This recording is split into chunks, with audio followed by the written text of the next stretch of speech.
लाखों करोड़ रुपए खर्च हुए होंगे, तमाम अधिकारी लगे हुए थे, मीडिया को हम फेस कर रहे थे, दिन भर में 15-15, 20-20 इंटरव्यू दे रहे थे।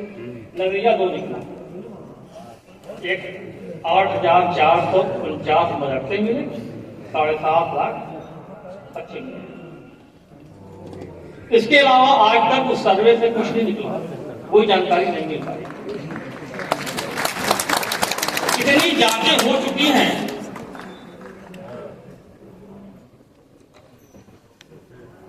कि हम तो चाहेंगे एक नई जांच हो जाए कि अब तक इन जांचों में निकला क्या। जांचों की जांच हो जानी चाहिए, हम भी इंतजार करते हैं। SIT जांच, पता नहीं और कौन कौन सी ATS की जांच, वो जांच, इतना जांच हुआ कि मैं भी सूबे के 75 में 54 जिलों के दौरे कर लिए कि शायद कुछ मिल जाए। मुझे भी कमरों को भी देखा, प्रिंसिपल के भी कमरों को देखा, तहखानों को भी देखा, लेकिन सूबे के 54 जिलों में घूमने के बाद भी मुझे कुछ ऐसा नजर नहीं आया। हाँ, ये जरूर समझ में आया कि ये मदरसे न होते तो हमारी समाज का क्या होता, हमारे आवाम का क्या होता। हमारे समाज के बच्चे तो जाहिल बन जाते। ऐसी जगहों में मदरसे काम कर रहे हैं जहां की अभी स्कूल बनने में और शिक्षा पहुंचने में सैकड़ों साल लग जाएंगे। उन जगहों पे मदरसे कायम करके चंदे और ज़कात के पैसे की बदौलत समाज के सहयोग से बच्चों को शिक्षा देने का काम कर रहे हैं। फिर तकलीफ किसे हो रही है? अगर कोई गलत करता है तो लॉ एंड ऑर्डर का मामला है। एक मदरसे में कोई गलती होती है तो पूरे सूबे के 25,000 मदरसे दोषी नहीं है। उसका एक व्यक्ति दोषी होगा, एक सिस्टम दोषी होगा और कार्रवाई करेगी। लेकिन बार बार जांच, इतनी जांचें, मैं तो घबरा जाता था। कितना जांच, नतीजा कुछ नहीं। मदरसों के लोगों ने कहा कि चेयरमैन साहब घबराइए मत, जांचों की हमने आदत पड़ चुकी है, हम जांच से निपट लेंगे। लेकिन तकलीफ होती है, किसी सिस्टम में काम कर रहा हूं, वहां अधिकारी कितने बेलगाम हो चुके हैं। जिलों के अधिकारियों की हालत बताया लोगों ने। हर बात की फीस लगती है वहां से, छोटे छोटे कामों के लिए दौड़ाना। ये सब मदरसे जिस तरीके से लोगों ने एक माहौल बना दिया, मिनट मिनट पे उंगली उठाना, मिनट मिनट पे चीजें करना, जिसको कोई काम नहीं है वो अभी मदरसों में 2-4 लाइन बोल देता है। निगेटिव बोलना है उसको। अरे मदरसों को देखना हो तो आओ, मैं दिखाता हूं मदरसों को, मेरे साथ चलो। मदरसे ऐसी जगहों पे काम कर रहे हैं जहां की बच्चे कितने दूर दराज से कैसे आकर के पढ़ते हैं। उनके रहने की व्यवस्था, उनके खाने की व्यवस्था, उनके पहनावे की व्यवस्था, ये सारे मदरसे के लोग करते हैं। माननीय मंत्री जी, आप पूर्वांचल से हैं, पूर्वांचल का बेटा मैं भी हूं। हम लोगों के गांव में कहावत सुने हैं आप तो विभाग की पढ़ी के लिए जाने जाते हैं, अबरे का मेहरी गांव भर का सरहद। ये मदरसों की हालत है, उनको कोई काम नहीं है, वो भी टिप्पणी कर दे रहा है।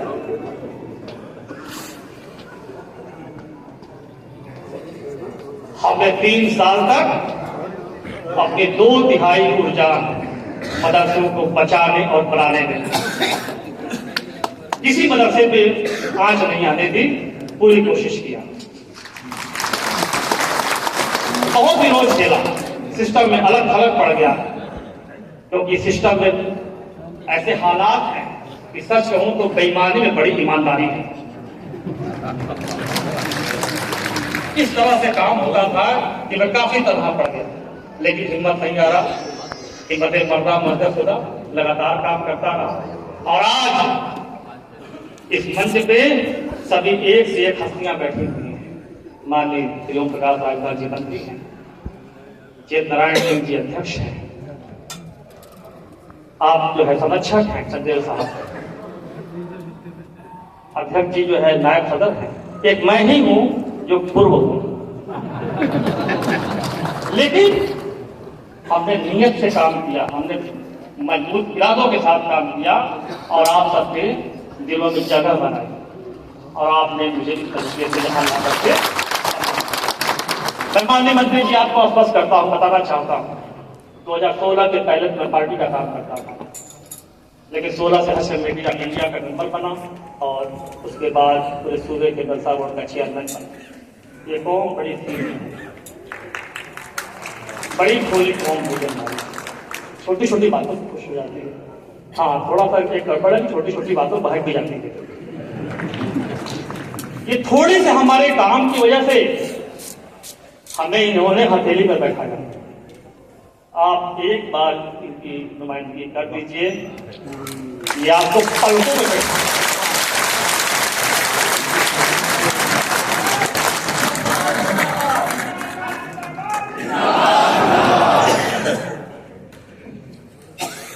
मैंने जो बन सका मैंने बहुत कुछ किया, इम्तहान टाइम से कराया, सारे बोर्डों को पिछाड़ करके सबसे पहले मदरसे बोर्ड का इम्तहान कराया, ईमानदारी से मूल्यांकन कराया, और भी जो काम है उसकी फहरिस्त तो आप लोगों ने बताया। लेकिन मुझे जो अफसोस है, जो मैं नहीं करा सका, मेरे कार्यकाल में किसी मदरसे को अनुदान नहीं मिला, मिल सकता था, कोई मिलेगा, सबको मिला। 8 बार बोर्ड की बैठक हुई, एक बार बोर्ड के प्रस्ताव को मंगा करके जरा पढ़ने और पढ़वाने का काम कर लीजिए। बोर्ड की किसी बैठक में ऐसा नहीं हुआ जब उन्होंने मान्यता का सवाल न उठाया। सारे बोर्डों की मान्यता होगी, मदरसा बोर्ड की नहीं होगी। ये कौन सा हिडन एजेंडा है? प्रदेशियावादी बढ़ी, बच्चे बढ़े, मदरसे कायम हुए, लेकिन 9 सालों से किसी मदरसे को मान्यता नहीं मिली है और बोर्ड के हर बैठक में मान्यता का प्रस्ताव पारित किया गया।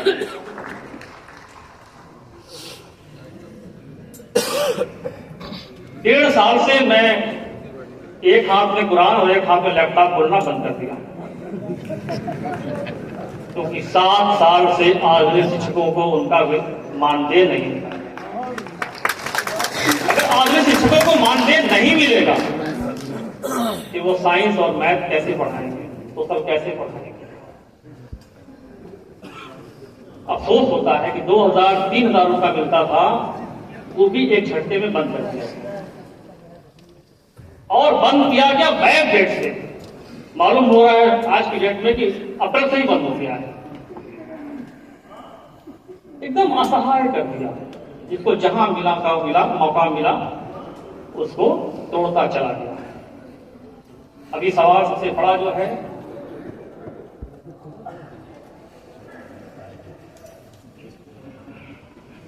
और सुप्रीम कोर्ट के फैसले के बाद है, 100 सालों से काबिल और फाजिल की परीक्षा हो रही है और हुकूमत करा रही है, उसके लिए बजट है, उसके लिए पूरी हुकूमत काम करती है, पूरा तैयारी होती है, परीक्षाएं होती हैं। अभी मुंशी मौलवी की परीक्षा तो हो रही है, होने जा रही है, लेकिन कामिल फाजिल में तलवार लटकी हुई है। 37-38 हजार बच्चे, जिनमें कई कामिल फर्स्ट, कामिल सेकंड की परीक्षा दे चुके हैं, उनका फाइनल ईयर है, उनकी तैयारियां हैं। अगर उनका इम्तहान समय से नहीं होता है तो उनका फर्स्ट ईयर भी गया, सेकंड ईयर भी गया, और उनके साथ एक बहुत बड़ा अन्याय है। फाजिल फर्स्ट की परीक्षा हो चुकी है, फाजिल फाइनल की परीक्षा हो रही है, तो ये एक बड़ा विषय है। काफी बातें हुई है इसमें, जो है आपको मांग पत्र भी दिया गया इसके संबंध में, और काफी काम इसमें हो भी चुका है। हमने भी प्रयास किए, कई जगह चिट्ठियां वगैरह हमारी भी पहुंची, लेकिन थोड़ा नियत ठीक न होने से कहीं रुकावट है। थोड़ा सा आप अगर सहारा देते हैं, थोड़ा सा आप अगर इस पे एक क्वेरी बैठाते हैं कि कहाँ पकड़ा गया, तो शायद ये भाषा विश्वविद्यालय से संबंध हो जाएगा और कामिल फाजिल के बच्चों के साथ न्याय हो जाएगा। मैं जैसा बताया कि मैं साइंस पढ़ा हूँ, मैं बहुत उर्दू और बहुत हिंदी नहीं जानता, लेकिन हमने मन से काम किया।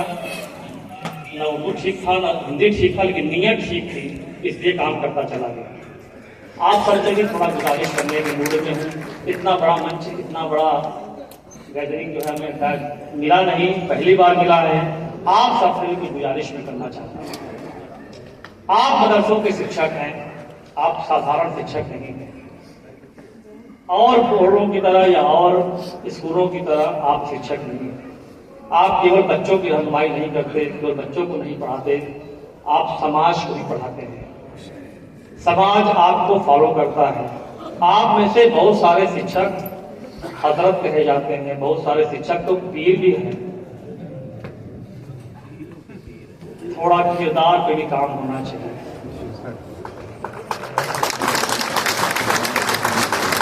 कुछ मदरसों को जब उंगलियां उठती हैं तकलीफ होती है, जब मूल्यांकन केंद्र के लिए मदरसा बोर्ड का तवाफ करते हैं लोग को तकलीफ होती है।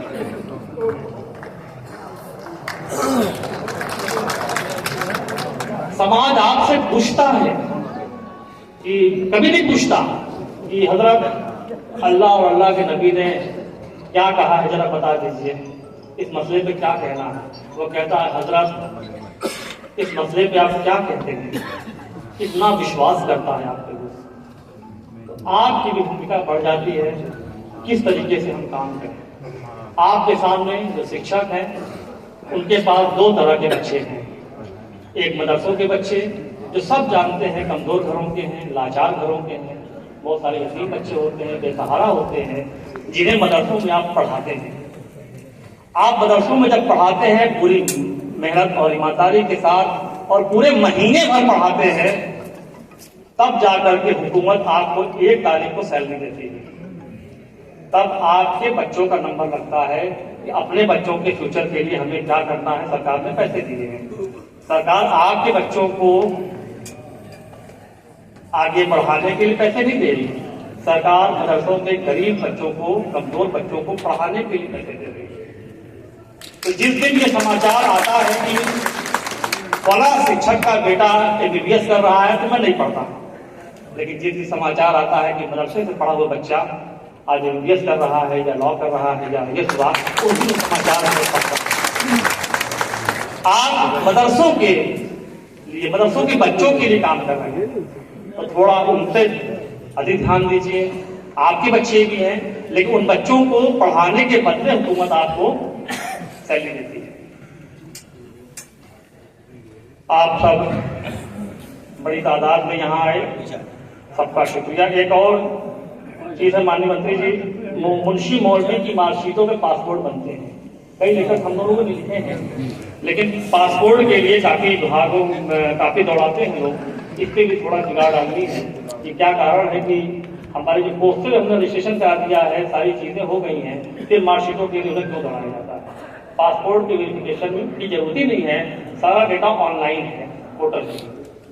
आप सबका बहुत शुक्रिया। मैं एक बात अक्सर कहता हूँ और हर जगह कहता हूँ, 36 जिलों में कहा हूँ, यहाँ जो कि बड़ी तादाद में लोग हैं, और नीचे आपकी निगाह पड़ रही होगी तो लिखा होगा मौलाना मो, उसके आगे प्लीज वास्तविक साहब लिखा होगा। मौलाना को मौ कर दीजिए और मोहम्मद को पूरा कर दीजिए। मोहम्मद को छोटा मत करिए।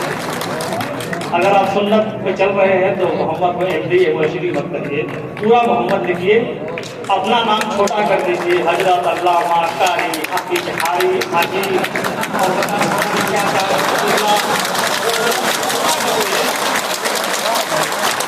मोहम्मद को बड़ा कर दीजिए। मोहम्मद का नाम